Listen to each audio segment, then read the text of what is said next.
এক দূর দেশের জঙ্গলে বাস করত এক ভয়ঙ্কর রাক্ষস।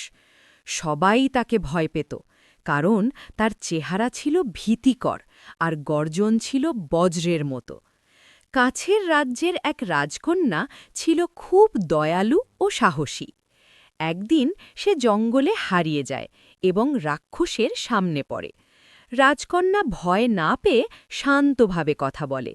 সে জানতে পারে রাক্ষস আসলে এক অভিশপ্ত রাজপুত্র, যে দুঃখে একা হয়ে গেছে।